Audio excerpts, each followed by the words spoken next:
It's time for The Verdict. The Verdict is a lively discussion of current events and legal issues pertinent to Oklahomans. The Verdict is hosted by Kent Myers and Mick Cornett. It's time for The Verdict. And welcome once again to The Verdict. I'm Mick Cornett, and I am joined, as always, by one of Oklahoma's top legal experts, Kent Myers. Kent, what are we going to discuss today? We're going to try to decide today whether there is a crack in the melting pot of this country. We have heard that melting pot phrase over and over from our school days about how people came from all over the world to populate this country with different languages, different cultures, different traditions. And there is going on across the nation and in Oklahoma a movement to establish officially English as the official language of, in this case, Oklahoma. That has been on the legislative agenda a couple of times. It's been the subject of an initiative petition. And we're going to be discussing today with Representative Ron Kirby, a fellow that knows more about this than just about anybody, the pros and cons of this and whether it's likely to be on the agenda again this year, and if so, what is the likely outcome? Are we going to establish English as the official language in Oklahoma? We'll find out. A lot of layers to this issue. We'll be discussing the pending concept of Oklahoma's legislature, which is going to look at making English the official state language. It's next on The Verdict.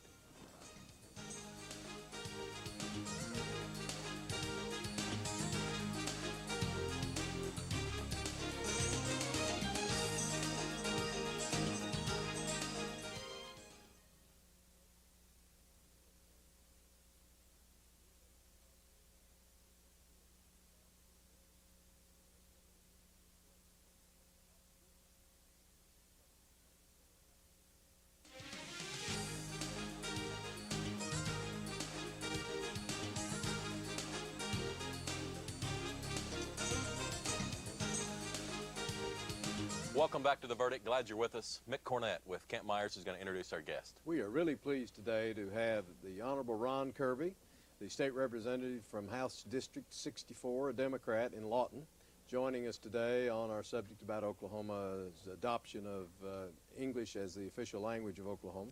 Representative Kirby got his Bachelor's of Science degree from Northeastern State University in Tahlequah, has been in broadcasting, both radio and TV, for many years. He's been a member of the Oklahoma legislature for 11 years. He's the majority assistant floor leader now, and he's chairman of the corrections committee. He's a proponent of this statute and was a proponent of the initiative petition to make English the official language of Oklahoma, and he's taken some time to join us today, and we're really grateful you have. No, the other way. Thank you very much for allowing me to come on. I hope that we're going to set aside some of the fears that people may have, or at least what they've heard about, dispel some of the things that they are afraid of in this bill. I think it is a very worthwhile and very much needed bill for the future, and that's why I'm willing to author this legislation. Well, let me ask you about last session. House Sure. Bill 1020, you authored that last session, and it was entitled Oklahoma's English Language Act.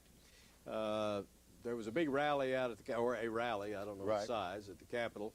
And a few days after that, you withdrew your bill from consideration. What was behind that, Ron? Well, it had nothing to do with the rally. If you will remember at the time during the news, Mick will probably remember, I was the author of the lottery bill. And, of course, that was occupying my time. I spent more time down in the governor's office than anybody else, and it was back and forth with the lottery bill. And votes were jumping from one side to the other almost hourly, or every 15 minutes, or every 5 minutes. You know, you had to line up the votes.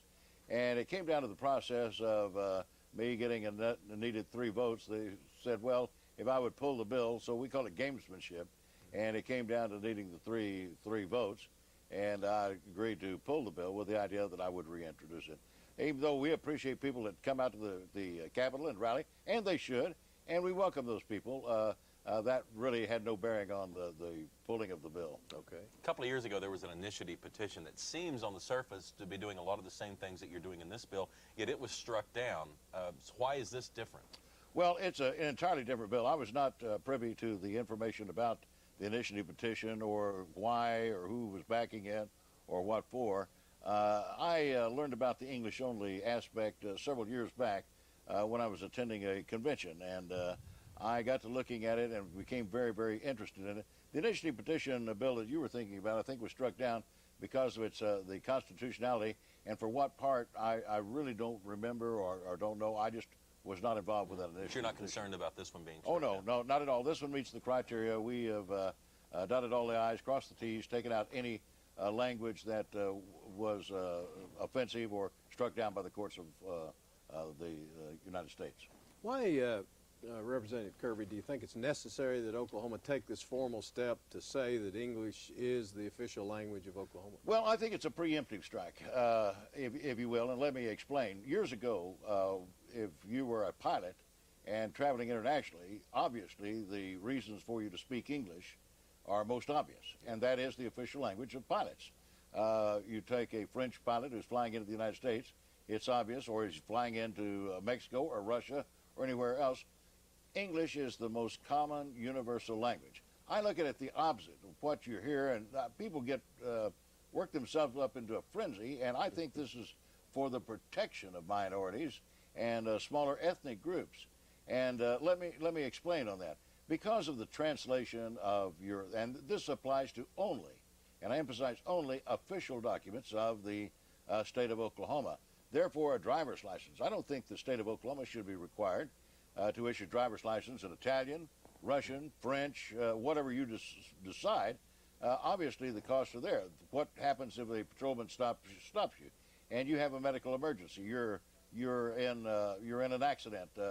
You have a medical card with you that says you're type O or type A negative or whatever. That information, and it is official language, should be in English only. We can expect our Highway Patrol, our peace officers, to have translators with them. When you're recording documents for your property, for marriage license, for certificates, for corporations, things of that nature, I think the hazard is there for you to mistranslate into other languages. Therefore, English is the most universal, widely used language, and it is for the official use for official documents. And I know that you plan on asking this somewhere down in the interview, but there is nothing, and people that would read this bill, there is nothing, matter of fact, encourages the teaching of ethnic languages, the use of languages. There is nothing to prohibit you. Matter of fact, I've done similar interviews like this on Spanish-speaking radio stations. Nothing to prevent you printing in any language you want to. Matter of fact, Lawton, Oklahoma, several years back, was voted the #2 best integrated city in the United States. And I dispute that. I think we're the most. But why would I take a chance for the constituents that I represent of making them mad? I look at it for the protection. One of my golf partners, Jesse Hernandez, he was very upset when I heard it was going to be English only, and he said, you're against the Spanish-speaking people? I sat down and went through him with the bill. He said, that makes perfect sense. And indeed it does. Keep in mind, there is nothing that prohibits the use, the teaching. Matter of fact, it encourages the teaching of any other foreign language, the use of it, and when it is deemed proper or in the best interest of the state of Oklahoma, or for safety reasons, and there are numerous exceptions, any language can be used. But I keep coming back, it is for the protection. If you own property, and if you're of an ethnic group, and it's not that far-fetched to think, well, I speak Portuguese, why should that document be filed in Portuguese? And yet we have to get somebody to translate it, to bring it out, get it to the courts. Things could be lost in the translation. But therefore, English and English only. I come back to the idea of pilots and the Pilots Association saw a need and a common language when they travel from country to country. But obviously, we are becoming more homogenized, if you will, in a universe. And when you have legal documents, it makes no sense. And who's to say that you've got to keep it in English only? I mean, or without this law. If you had it, then I decided to put it in Portuguese, Italian, Vietnamese, on down the way. Then you come along and say, well, I'm Russian. I need it in Russian too. The state of Oklahoma would be required to do that for you. So I think it is a preemptive move and for the protection of our minorities and ethnic groups. Let's get to a break. When we come back, I want to look at what some other states around the country are doing on this very issue. We're visiting with State Representative Ron Kirby, and you're watching The Verdict.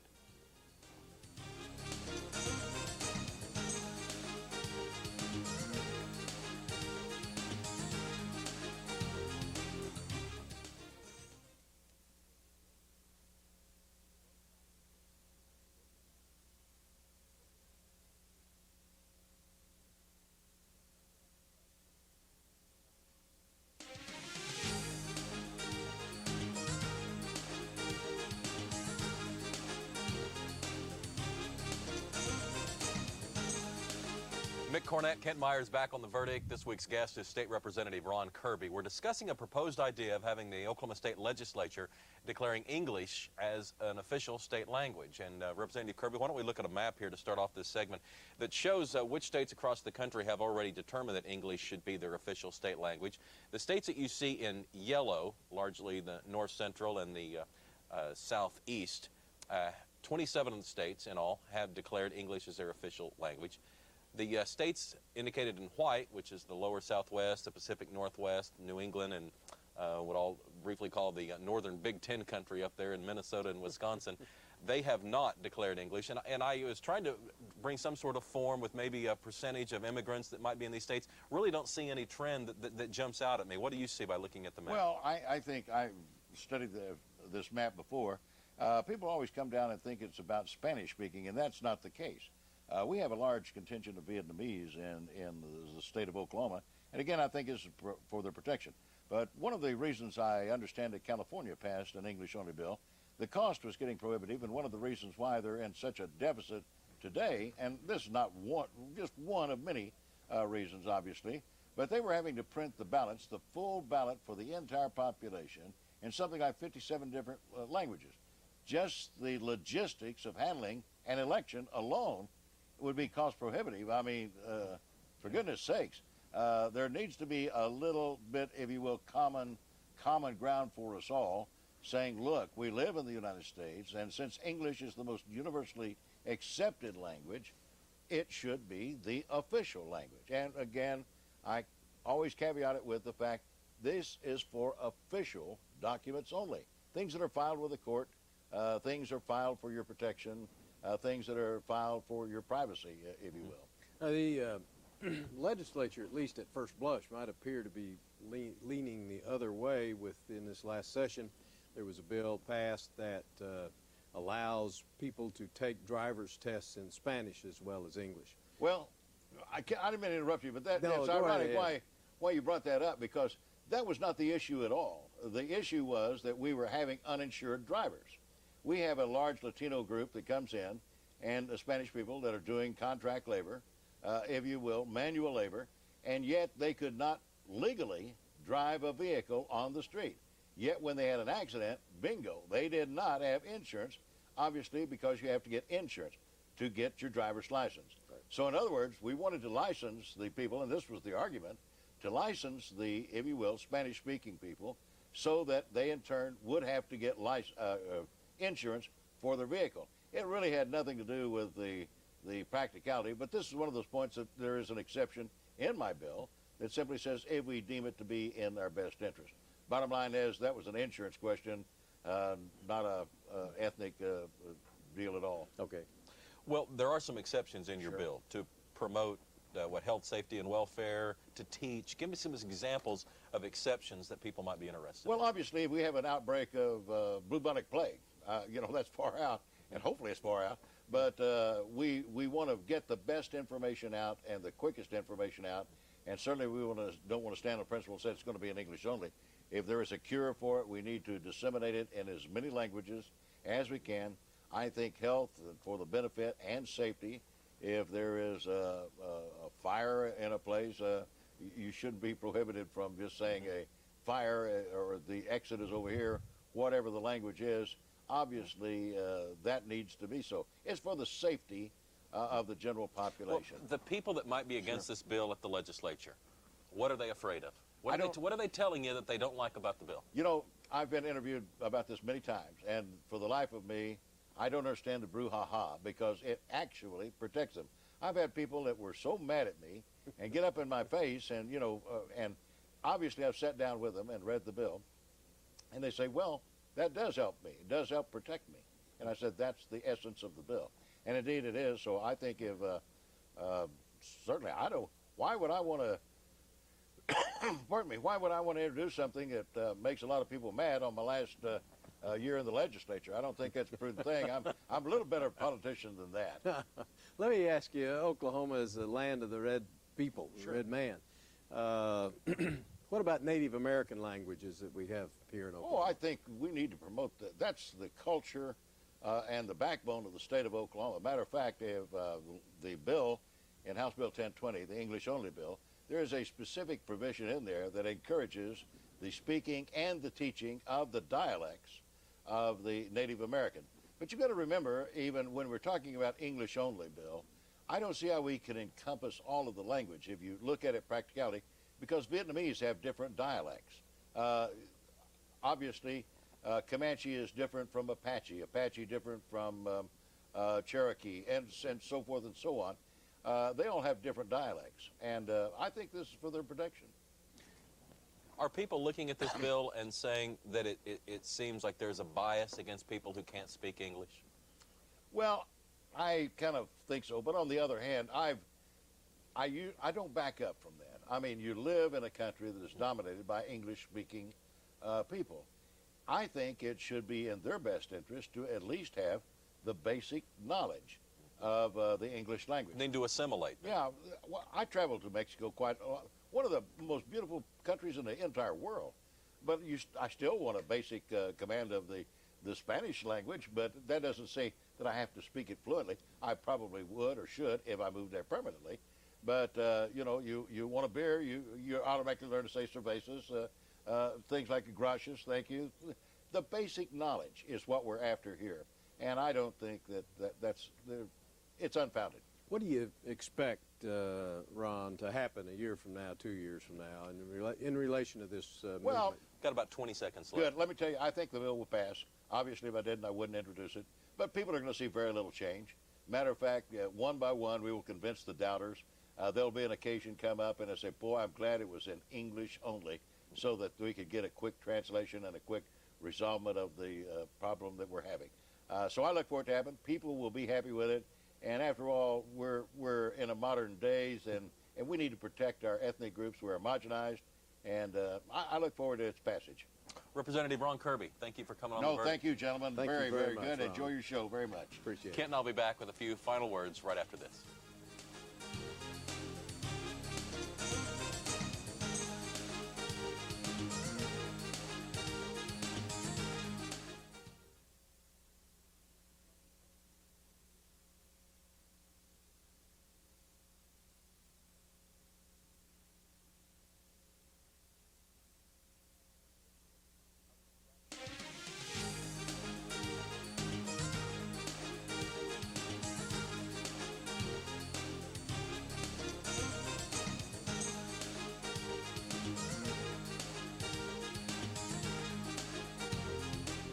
We are back to wrap up another edition of The Verdict. Mick Cornett with Kent Myers. Ron Kirby's a very interesting fellow, and this concept of English being the official language of Oklahoma is, of course, obviously from our map, is not the original with Oklahoma.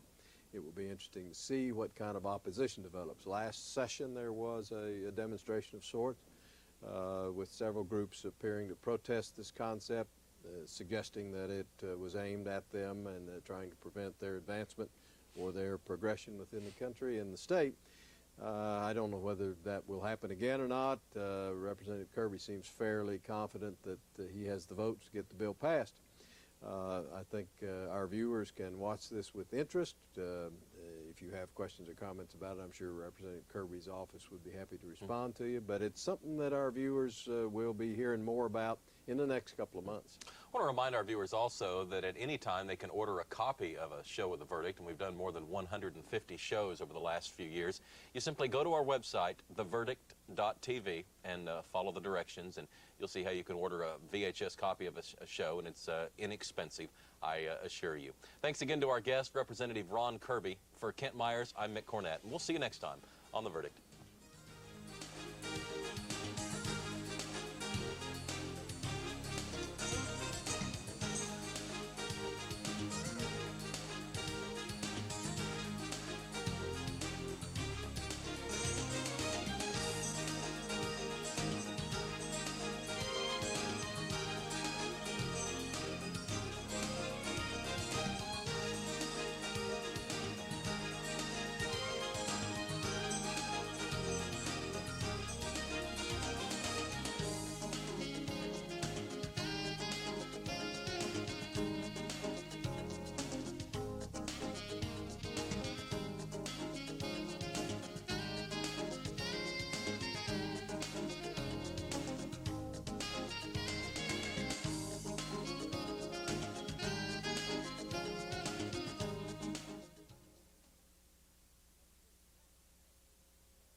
McAuliffe,